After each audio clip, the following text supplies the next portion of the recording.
arrow, arrow, arrow, arrow, arrow, arrow, arrow, arrow, arrow, arrow, arrow, arrow. Hey! Hi! Hey guys, welcome back. Another day, another show we're gonna talk about, huh? How high can we go on this one? I'm not tired, you're tired. I'm not tired, you're tired. All right, so this week we've been hitting up as many CW superhero shows as we can. We got Supergirl. You can go check out that one. We did Flash yesterday. Go check out that one. And today, you guys asked for it. We missed it last week, so we're gonna do Arrow. Kapow. Season 5, Episode 2.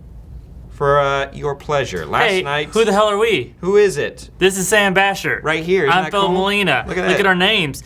You can tweet at us while we're going, and we'll try to catch some of these tweets and bring them up either throughout or definitely by the end. We'll also jump into the live chat later on. We are about to go. We're going to try to go a little quickly, but just real quick to summarize for you. This was Arrow. Season 5, Episode 2, The Recruits. The Recruits. And that theme was so subtly present in every single part of the episode. This is official synopsis, the Green Arrow's training methods proved to be too much for some of the new recruits to handle. I thought they were being little bitches. My favorite thing when Batman is training people is he's like, yeah, do this or you die. And they're like, okay. I think all he had to do was say, it's a teamwork exercise. And they'd be like, okay. We don't trust you. Yeah. It reminded me a lot of Damian Wayne and what a little bitch he is when he's being trained too. God, Damian's the worst.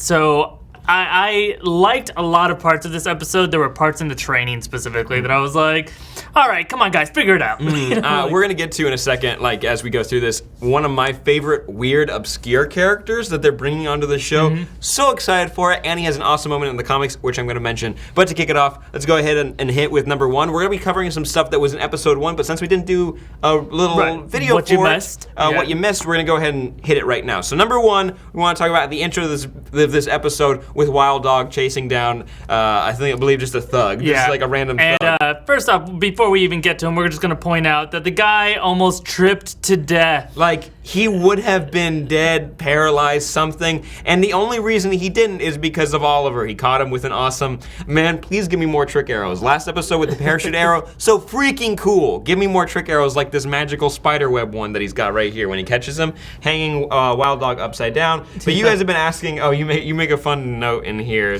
that upside down. Yeah, upside down. I mean, I don't have an image of it, but upside down. I don't know if anyone else saw this. I was like, that looks exactly like DJ. It looks like perfectly the same. Watch it again. If not, you can fight me. Quick little shout out, Natalie Sanford in the comments says, Sam Senpai noticed me. Hi, Natalie. Sempia. Yeah. Sempia. That's a sepia filtered senpai. Okay. But yeah. But just talking about Wild Dog for a second, the fact that he almost died right there, right at the beginning, that's actually something you might have missed because that's not unusual for Wild Dog. No, not at all. He is a very, very, very obscure vigilante in the comics. He has no powers. He just puts on a ski mask. He goes out to the streets, fights crime. He's very good at hand-to-hand combat and tactical whatnot. Basically, he can just fire a gun well and use some like other weapons. But fun little nod, if you guys want to go check out John Ostrander's run of Suicide Squad right now, he's the guy who originally created it back in the 80s, or like made it what it was, made it the incarnation that you know now. And he's taking another swing at it, and he threw Wild Dog on the team. So when I saw that, I was like, cool, Arrow. And immediately, when there's just some gunfire coming towards all the Suicide Squatters, Captain Boomerang grabs him, throws him at him, and then gets in the car and they all drive away. And it's like, Wild Dog already gone. Nobody likes you. Threw him into the gunfire. Yeah. Just gone. Gone. So that's why we're calling out. You might have noticed Wild Dog has a habit of immediately dying. Just a little bit of bad luck. Yeah. Just a little bit of bad luck. But moving on from there, number 2, you got a line from Oliver. It says, you need to decide if you want to be a man in a hockey mask. So I thought this was a kind of fun little thing. If you remember that Oliver and Arrow, what they did is they just made him Batman, basically, right?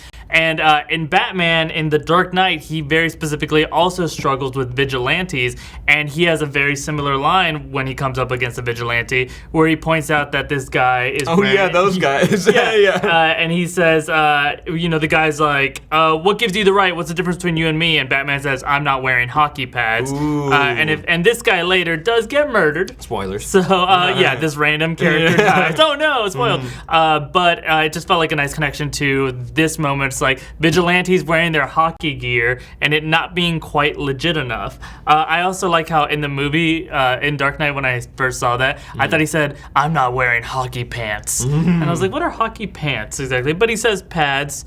Shall we move on?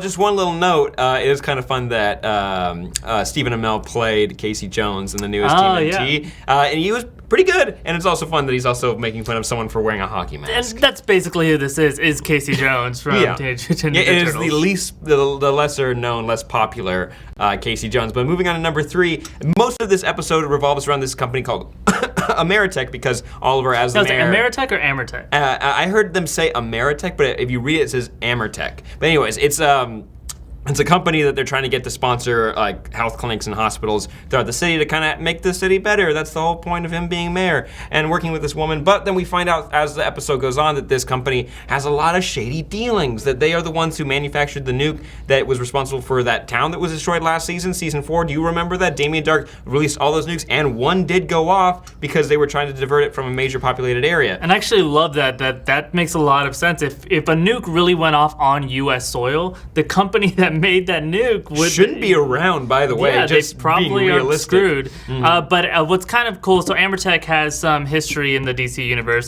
So there's really, well, first I'm going to point out it's not even exactly their first mention in the CW DCU, because in the very premiere of The Flash, before it even started, they came out with this poster for it. And in this poster, you can actually see, if you kind of go up, and I'll do that for you on my end. Oh, nice. Hold on, there we go. If you scroll up there, you see on the left side there. Maybe zoom in too, just so the kids can see it. Because it's kind of fun when we do these live little zoom-ins.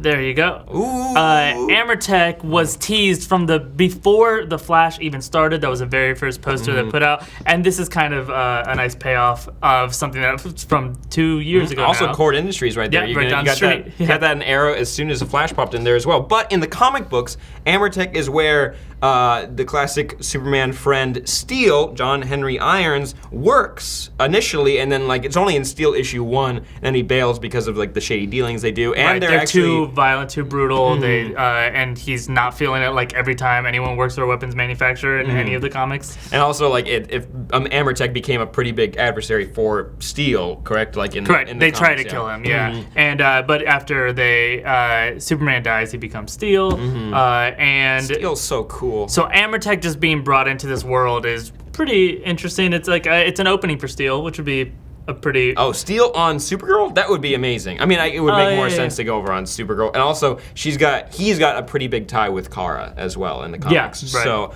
I would love that. But speaking earlier of new teammates, we also met Evelyn Sharp again. Good to see her. She's training to be the new Team Arrow. Isn't that fun? Yeah, that's going to be your name. New Team Arrow. So Sam and I were noting just something that you might not know here is that this character has been announced as, she's going to step in and she's going to play a role, but they said she's going to be Artemis.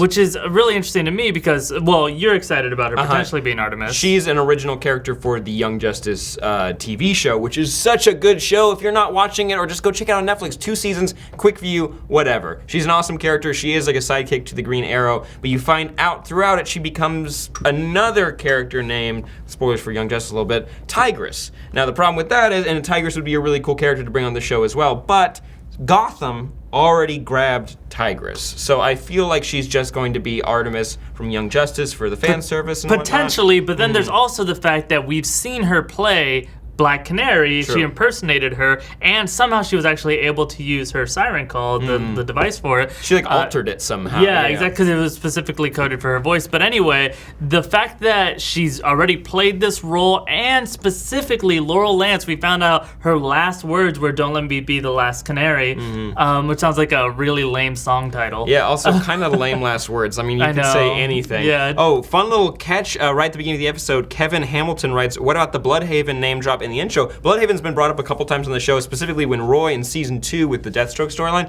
he runs off to Bloodhaven and then leaves. Bloodhaven is actually the home to Nightwing in the comics, which is really cool. So, fun little extra nod in there. But just tying up that Artemis storyline, we actually don't know exactly who she's going to be. But it's Artemis, Black Canary. I think she looks like the girl from Pitch Perfect. Oh, that's who she'll be in this. That's the final form of Evelyn Sharp. But the third member of the new team. Just since we're talking Arrow, about this team anyway, we're gonna go ahead and dive into. Hey, and Curtis Holt. Mr. Terrific. So he's a former Olympian, which they do mention, but a lot of people forget. Not very good at the salmon ladder. But hold on, just for kicks, just for me, I really like his face there. Look how hard he's working. So here's something fun about, so that actor is Echo Kellum, and man, this is gonna sound like name dropping, but I performed improv with this guy for like years. He's very, very funny. You can still see him at UCB if you live in LA. Really funny guy, and the moment they put him on there, I was like, oh man, is he gonna be like the, comedic side banter person or whatever? It's like, no, he's a dork. Yeah, he's a dork, he's a science guy. But that makes sense. He is very funny. Out of everything on a show that is not funny, he is the funniest part of it. But that dorkiness is going to pay off because he will be Mr. Terrific. And hopefully this version of him, because that's the version he has to be. Because in the comics, there was Terry Sloan was the first Mr. Terrific back in the JSA, Justice Society of America days. But then they made another person took up the mantle of Mr. Terrific, and his name is Michael Holt. But in this show, they named him Curtis Holt, and you had a fun, theory behind it. Well, my thing is, why change his name from Michael to Curtis? And, this isn't from anywhere, this is just a guess. This character is gay, he has a husband. Michael Holt doesn't have one. So I think they just were like, you know what? Let's not get into that backlash of you made a character gay that wasn't. It's like, oh, everybody has a gay cousin. Yeah, and not that there's a problem with that. It would have been kind of interesting if they went with Michael and he was gay as well. But I can see from a business standpoint, creating a new character that we all love. He seems a lot more fun personally than the Mr. Terrific Michael Holt from the comics. But if you guys don't know, he's a genius level intellect. He's an Olympian, but also he invents those T-spheres that you'll see in the top corner. And we saw them in last season. Basically, they're like sentient computers that fly around him, and he can use them as projectiles that explode. So that would be really cool to see. And that little mask he wears, please give me that throughout this season. It's like an interface. My only concern about it is are they going to be able to make that look good in real life? Yes, I think they can. You think so? I think they can make that look good. If they made Firestorm's costume look cool, they can make Mr. Terrific. It also could just be paint.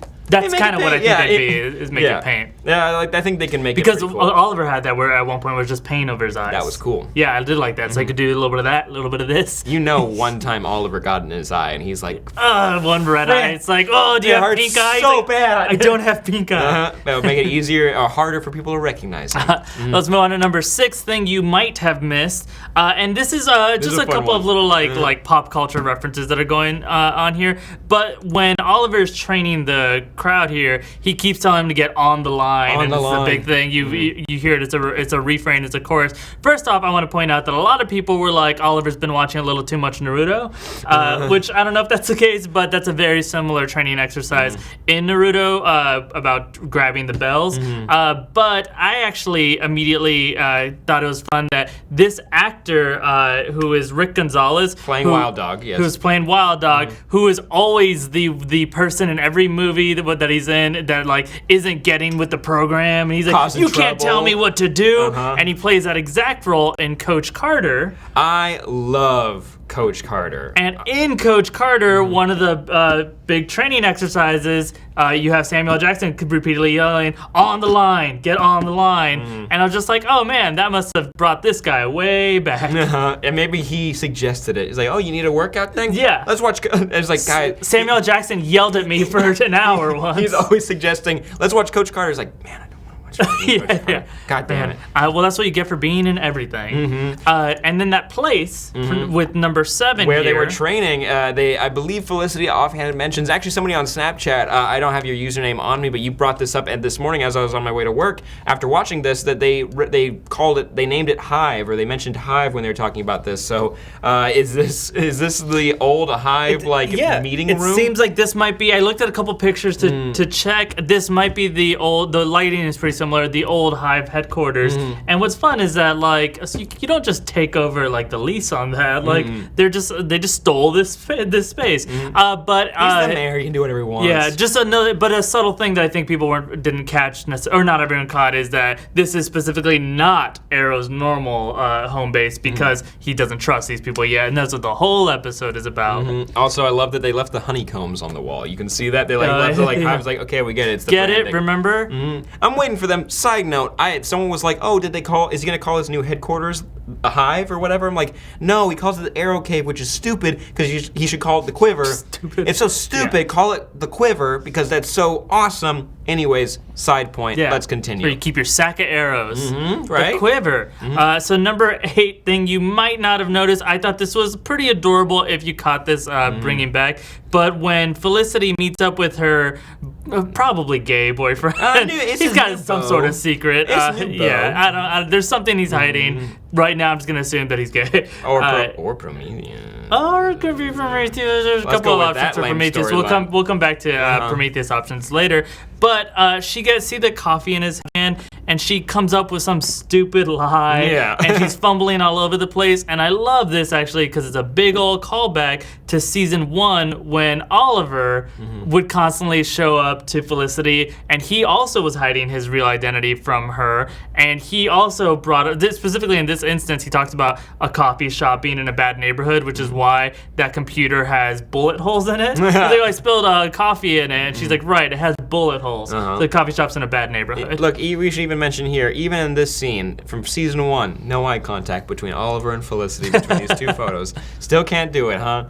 Well, one day, huh? It's just fun to see her in those shoes. Also, I like to see how far she's grown. But speaking of growing, she's a lot taller. No, she's much taller, at least a foot. Let's go ahead and hit him with number 9 because I caught this and I thought this would be really fun. When Thea finally decided, hey, I'm gonna be a vigilante, I'm gonna wear my ex-boyfriend's costume because it fits perfectly because you're both kind of short. She was like, I'm gonna be Red Arrow, and they're like, no, you're Speedy. For reasons. But in this episode, now that she's kind of given it up, her still being stealthy and going after the head of Ameritech, and you see, what is that man's name? Tobias Church. And they're meeting together. Right. But her parkour skills. Skills. Yep. Nailed like it. your talking skills. She made you think, oh man, she's still got a taste for it. She might go back out there. So you were thinking this could actually be part of her arc for the season. Yeah, I would like to see by the end of it, or maybe a mid-season thing of her becoming a different form of who she was vigilante-wise. Like she could actually be Red Arrow. And you guys are saying like, no, that's Roy Harper and he was Arsenal. Like, yeah, I get it. But I feel like it would be a very unique step forward in the show if you made Thea become Red Arrow. That's me personally. Let me know what you guys think on Twitter and in the comments down below. I'm gonna go ahead and check out Twitter really quick while we check out number 10. Yes. So, you actually already kind of brought him up for a second, but we have you remember him from Walking Dead. You also remember him from episode 1 of this, but we have Tobias Church. But something that I think some people may not have known about this guy, he's not from the comics. No, God forbid. Shock, yeah. But that means that they can kind of do whatever they want with him. And I kind of like where they might be heading because from my research I found out they're basing him on Stringer Bell, which is the mastermind in The Wire season 1. And this is the role that made Idris Elba kind of not quite a household name, but definitely people were like, damn, this guy is legit. And he's so good, and if Tobias Church becomes anything as good as this guy is, I feel like he eventually will be a worthy villain. Right now, I'm like, well, okay. The fun part is, like, you brought him up, not in the comics, so he can do whatever he wants. The writers can make him do anything. He's completely unpredictable. He could die next episode. It really doesn't matter. Yeah. Like, they can do whatever they want, and I think that's really fun. Like, even with Brick, when they brought him in with Vinnie Jones, like, he's got a comic book thing. Like, the story they made is not from the comics whatsoever. They just kind of use the persona and his abilities, so it's like, have some fun with him. Make something cool. Like Diggle wasn't in the comics and now he is. And like he's a main part of Team Arrow in the comics now, which is so cool. Yeah, I think it won't pay off. Probably not. If I had to put money on it. But we'll stay optimistic. Wish I had a graphic for that. Yeah, we gotta add one. But coming up on number 11. So cool. Favorite part of the episode, you had a guy showing up and you're like, hey, that's Prometheus. It's like, wait, no, it's not. That's not him. It's Ray. It's Elmo. It's Sad Elmo. Look at him. It's Ragman. Okay, so his costume's a little rough in this, and it looks very similar to what looks like our season Big Bag. Yeah. But Ragman showed up, and he is a DC mystical hero, and he's personally one of my most favorite obscure ones.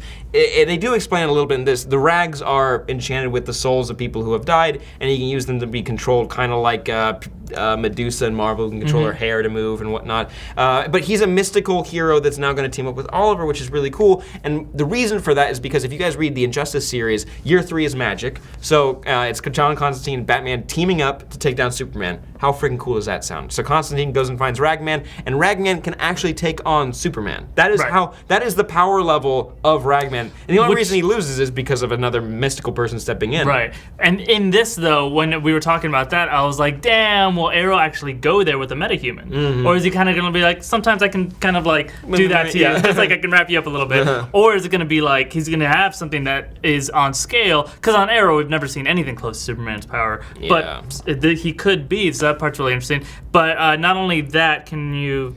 show me the thing again? This one? Yep, thank you. But we also thought a lot of people might not have been very clear about what Ragman is saying, where he's saying specifically, I'm seeking justice for vengeance for what happened to his hometown of Haven Rock. And that's because Haven Rock, if you remember, was nuked. Yep. Just a little bit of a nuke. Yeah, like that was a nuke on U.S. soil, right, launched by a magic man. Right. Well, and then, but very specifically, though, Haven Rock was not the original location that was going to get hit. It was going to be Monument Point, and then one character had to redirect it in order to have the least number of casualties, and that's Felicity.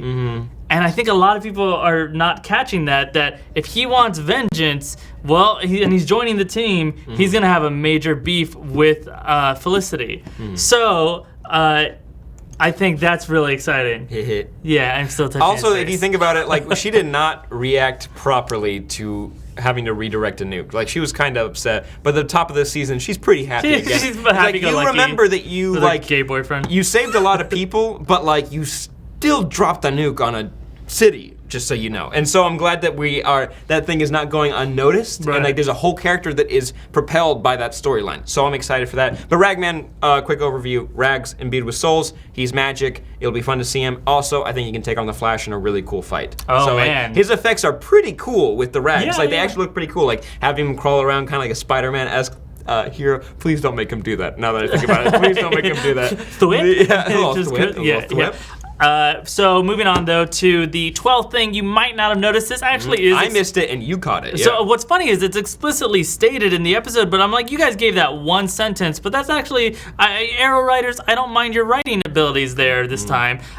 When you're watching that fight between Arrow and Tobias Church, and you're like, come on, man. You beat Ra's al Ghul. Like, you were supposed to be one of the best fighters. What is happening? Especially the moment, I didn't screenshot it because I hated it too much, where he's like, Ragman, help. Yeah. He's like, just being a little bitch. But then we find out this is all a test for Ragman. He purposely let himself be overtaken in order to see if Ragman actually was a good person and would come to his aid. It's just not vengeance. He actually has a purpose. Right, and so even though they did say it really quickly in the episode, I feel like a lot of people missed that it wasn't as lame as it seemed. It actually was a pretty cool little bit of manipulation there. Fun little comment I want to read from Tick Guy. First Constantine, now Ragman. Will we get Justice League Dark-esque episode? That would be really cool, because I know that Matt Ryan is interested in coming back on Arrow, and his episode, although it seemed kind of strange and a little personally out of place, but he was still really good, and he fit into the Arrowverse. So having Matt Ryan and Ragman in an episode, I think he's definitely going to come back. Please, it's so cool. In terms of Justice League Dark, though, when does that movie come out? That animated movie... Is that December? I think so. I think it comes out by the end of this year. I'm very excited. Or if not, top of next year. But it would be very cool. And Matt Ryan's playing Constantine in that as well, which is really fun. Constantine, some people. Like fine wine. And then just like our last major thing from in the episode, we just want to talk about Prometheus a little bit. And again, clarify, something you might have missed, he's not Ragman. He is not Ragman. I definitely think a lot of people fell for it. I think that Arrow and Flash have been better about their costumes in the past. Savitar the Rival in Flash and Prometheus and Arrow are a little rough. But you guys are probably asking, who the heck is Prometheus? He was in the first episode, took down that cop, and now in this, he's threatening Tobias Church. He's like, hey, do not kill Oliver Queen. That guy's mine. Well, in the comics, there are a couple different versions of Prometheus, and usually the most famous one is from Grant Morrison's run with Batman, because he basically creates the opposite Batman. He becomes like, he wears this like purple suit and everything. It's made out of metal.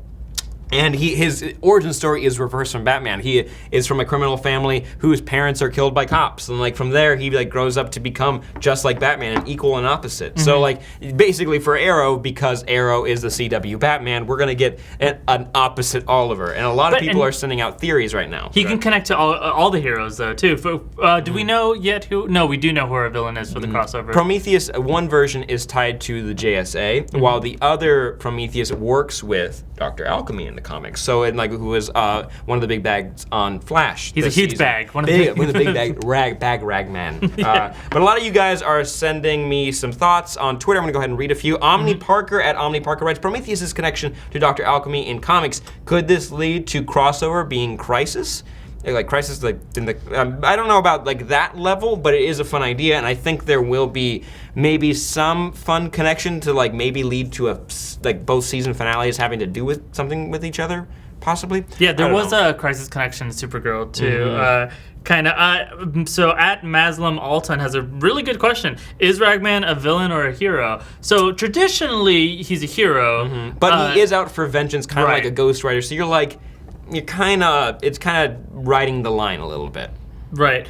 Let's see. At Bamford Maddie, he thinks Ragman was a highlight of this episode, and he's happy that they're not shunting out the more comic booky elements of the show. And I think when you go for it, they do pull it off. I was actually impressed with the way he looks. I agree. But also, when we get into who we think Prometheus is, we've got a couple tweets about that. And the majority of you are saying, I'm going to specifically read Ben Himes at Himes Guitar, Tommy. And Chuck Norris on our live feed, also Tommy.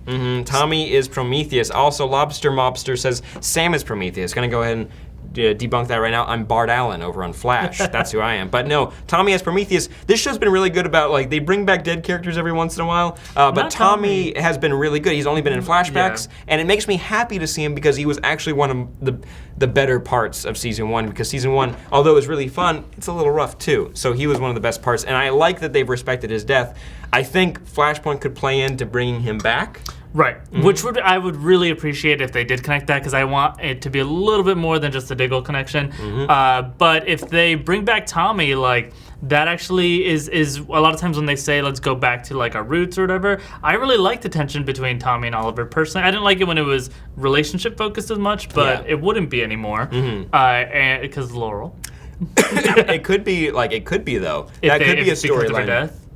He could have been coming back. It's like, no, we need vengeance. And it's like, no, you don't get to kill him. I get to kill him because it's Oliver's fault that she's dead. Right. And so that's the big guess, is that it might be Tommy, Tommy Merlin, but it also, some people are legitimately thinking it's Felicity's gay boyfriend. Oh yeah, that's an easy route for them to go because Flash has done it a lot. I don't think. No, they haven't really done it on Arrow too much, but let's hope that the writers are taking risks and trying something that we don't already see coming. But to close it out with a little bit of bonus for next week's episode, we want to talk about the trailer that came out. So spoilers for next week, but not too much.